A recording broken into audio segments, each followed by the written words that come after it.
thought had come to mind that we know what is happening in the country at present. Politics aside and different views aside, the fact of the matter is that many of the people that are going through this difficulty are part of the Ummah of Rasulullah sallallahu alayhi wa alihi wasallam. It might be men, in many cases women with children, with newborn babies, the elderly as well.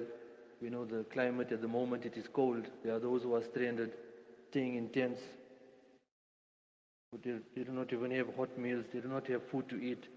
These are part of the Ummah. So politics aside and all the other issues aside, I need to ask myself, do I at least feel what they are going through? Do I at least try to familiarize myself with the difficulty? Just imagine a mother driven out of her home with a young child, out in the cold, in a tent, without food to eat.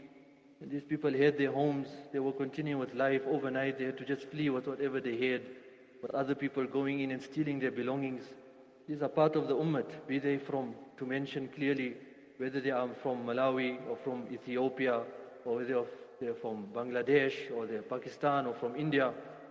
They are part of the Ummah and we are one Ummah. So I ask myself the daunting question, the answer which is very embarrassing for myself, humiliating for myself, disgraceful for myself.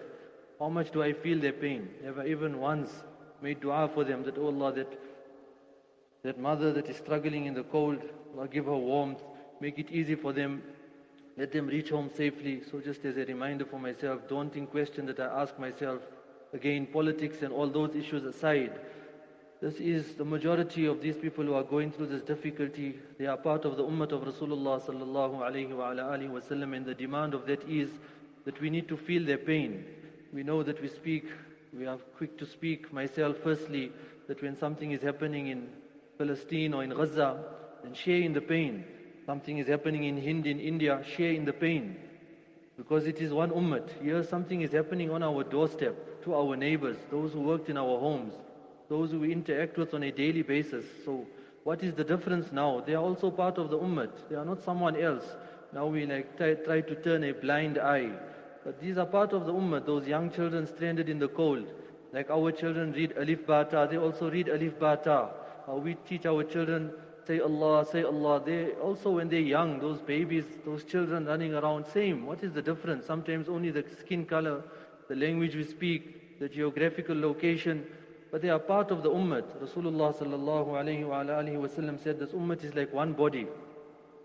When any part of the body pains, any part, even if it is sometimes a person has some small headache, or a person he just has a small cut on his small toe. It is not like the rest of the body can separate itself from that pain. The entire body shares in that pain. Sometimes there is fever, there is sleeplessness because of that pain in that one part of the body. So this is the Ummah.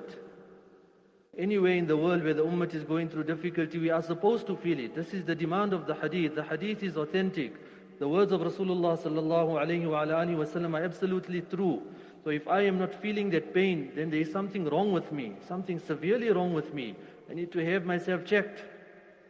That what is happening at present in this country, so we at least need to be doing something. Yes, we make dua, but Allah, keep us safe, keep our masjid safe, keep our madaris safe.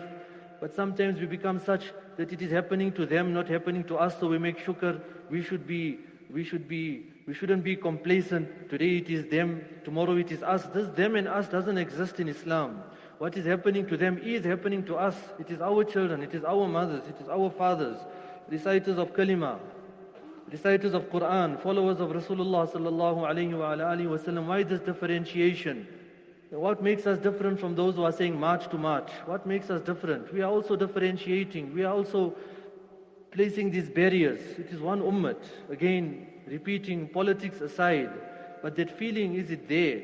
Out in the cold, no food to eat, driven out of their homes, not knowing what awaits for them tomorrow. What we have heard also, some of our Muslim brothers, sisters have already passed away in this unrest, in this riots, and in what manner did they leave this world? So is this paining me? Is it at least making me feel a bit worried? And a sign that it is making me feel worried, a sign that just lip service is easy, like for me to sit here and speak, very easy. But a sign that a person is truly worried, concerned. In every sphere, a person should check. If a person is truly worried about something, Then it is in his du'as. The person is worried about Jannat, he's making dua for Jannat. Worried about Jahannam, making dua for protection from Jahannam. Worried about his children, make dua for them. Worried about his parents, make dua for them. I can't say I'm worried about the ummah, but I don't even make dua for the ummah. So we make dua that, oh Allah, make it easy for them. Oh Allah, those mothers, our sisters, our brothers, our parents, our mothers, our fathers, our grandparents who are stranded out there in the cold. Ya Allah, you make it easy for them, grant them heat. And our Muslim brothers and sisters and anyone who has gone to the forefront to help and assist by means of meals, by means of putting up tents, and without any financial gain, not asking for any remuneration. Allah, you reward them greatly. Allah, they have taken the responsibility of the ummah where we have turned a blind eye, turned our backs on our Muslim ummah when they need our help and our assistance, at least with a hot meal. But Allah, those who have taken the forefront, you reward them very greatly. And those who are going through difficulty, they are now awaiting to go back home in that cold conditions. Allah, you send food for them, send drink for them, send clothing for them, send protection for them. Safeguard them from the front, from behind, from the left, from the top, from the right, from the bottom. Make everything easy for them. Let them reach their homes with safety, with afiyat. Keep their deen intact. This is the most important in every difficulty, that our deen does not suffer, our iman does not suffer, our Islam does not suffer. So every one of us, at least, we need to be taking our time every day that we make dua for our own hifazat. So many strategies, hifazat, protection, be it physical means or spiritual means, but many a time it is just us, our masjids, our homes.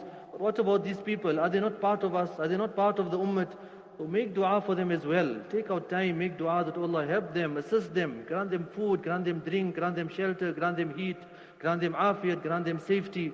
Allah subhanahu wa ta'ala give us this realization. There are no borders, be it physical borders or even borders of race, borders of color, borders of geographical location in deen. What unites us is the fact that we are one ummah. And we need to feel, when the ummah is happy, we are happy. When the ummah is sad, we need to be sad.